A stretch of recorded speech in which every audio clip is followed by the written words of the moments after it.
I was thinking the other day, I've had about 12, real jobs in my life, where I get actual check. But the most difficult job, the hardest job I ever had in my life was teaching middle school. Also, it was the most rewarding.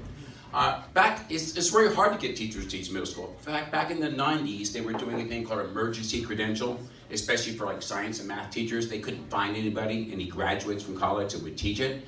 So they would hire any college graduate, as long as they didn't have to be a math or science major, as long as they had enough units in college, they didn't have any teaching experience, never been in front of a classroom, didn't have a teaching credential, they would hire you to teach physics, chemistry, or biology. I know that for a fact because that's how they hired me.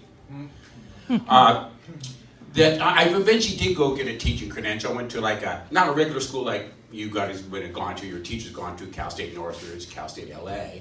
I went to a trade school, night school. It wasn't like an official university. They didn't have a law library or cheerleaders and sweaters, important stuff like that. But they did have one very strict requirement for all their students. Your check had to clear. So I got hired actually 3 days before school starts. They really needed a science teacher. So I didn't know what I was doing. I had no idea what to do. So I went into the assistant principal and asked, what should I do? And she told me two very important things, really directives. She says, number one, just take any book off the shelf, start on page 1, and just go through the whole book. That's your lesson plan. I said, okay. She says, rule number 2, this is very important. Do not send anybody to the office. I did keep rule number 2. I didn't send anybody to the office. But rule number 1 didn't work. I found it didn't connect to the kids' lives by just doing that book stuff like when I was in school. So it was about the 3rd or 4th day I had an epiphany about this. I took this Nature of Science book, so we're doing science stuff. And we're doing the metric system, the system that the rest of the civilized world uses. In fact, the uncivilized world uses it too. We use that ridiculous English system, whatever you call it. So we're doing, first we're doing distances. So they were doing inches and feet and yards, there's centimeters, meters, that kind of thing. They had a hard time with it. Then we did a real difficult one for them. We did the one with temperature, Celsius to Fahrenheit, multiplied by fraction. Absolute disaster, they couldn't do it. But when we got to weights, it hit me. This connected to their lives. This something that they talked about all the time. Because every kid in that class knew there was 28 grams to an ounce. So I kept that teaching philosophy the rest of my life. I later taught it was called a continuation in high school, if you know what those are. So I had to teach a lot of subjects. I was teaching life skills. I don't think they do life skills at LAUSD anymore. Apparently the kids in LA have great life skills, and they need to take that 4th year of Algebra 1 instead. So I was teaching life skills. One was a letter writing thing. You're supposed to write a letter to a college or university. So I was teaching up in North Valley, so they connect their lives. I had them write to the probation officer. I think that was more appropriate. In fact, it was a family connection too. And later, we were doing another life skill thing. They were doing compare and contrast simple interest to compound interest. They were not interested. So I had another activity. They compared and contrasted consecutive to concurrent prison sentences. That really connected it to their family too. Later, I was doing the Casey Prep. If you guys who live in California, that's the high school exit exam. I don't think they don't do that anymore either. I was helping with the English on that, and they were having problems with parts of speech. So this is the directive we use for the students. I think it worked out really well. We told them to write 3 complete compound sentences using a form of the F word, showing it as an adjective, verb, and a noun. And they're supposed to finish each sentence with a different form of punctuation. I thought it was a good directive because up now most of the kids use the F word as a conjunction. But also I helped with the math Casey Prep. And there was those word problems, the kids have problems. The math teachers call them story problems, which is ridiculous. It's the problem, not the word of the story.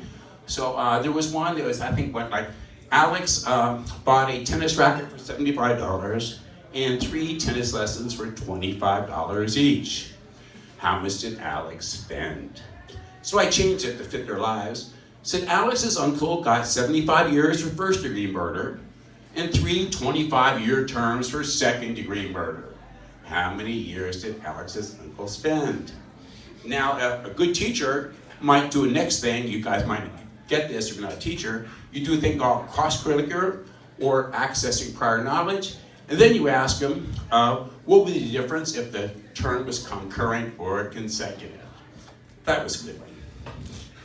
I had noticed too, when I went to school, there was not much violence, but now it's a big deal with gun violence, the shootings, and all that kind of stuff. When I was a kid, we were afraid of the Russians, shooting nuclear missiles at us. So we did this duck and cover drill, We did that. I don't know if everybody did that in school. If you're old. Now the kids do duck the bullets and run for cover drill. That's what they do now. But I don't know what the answer is to the gun thing. I've heard clear backpacks. Some board member make a lot of money off that. Another one was, use metal detectors. Now, anybody that suggests that has never taken 50 middle schoolers on a field trip and asked them to get in single file. Another one is arm people on campus. Now, LAUSD, I've been to like 60 or 70 middle schools, high schools. They have an armed officer called a resource officer. Now, that doesn't scare me. That sounds like someone that works in the library, reinforces the no talking rule, that kind of guy. But another one they say is we want armed teachers. And now, the schools I worked at in North Valley, if you arm teachers, there would be 3 or 4 cases of justifiable homicide the first day of school. Guaranteed. Now they say, no, we just want to arm all these teachers. We're going to arm groups of teachers. From my experience, I got one thing I want to tell them. If you're going to arm groups of teachers, the one group of teachers you do not want to arm is substitutes. I guarantee you, if you arm teachers, substitute teachers in LAUSD, you'll have a mass shooting in LAUSD every single day in every single school. But I heard that they had that gun show, in Vegas in the summer, and they sold out of bump stocks, almost all purchased by substitutes in Los Angeles Unified School District. But I think I could talk about an hour about teaching, but that's about it for now. But I do want to leave you with a word of wisdom. I used to tell my students this all the time, first day of school and whenever it's appropriate. Remember this, there are no stupid questions, just stupid people.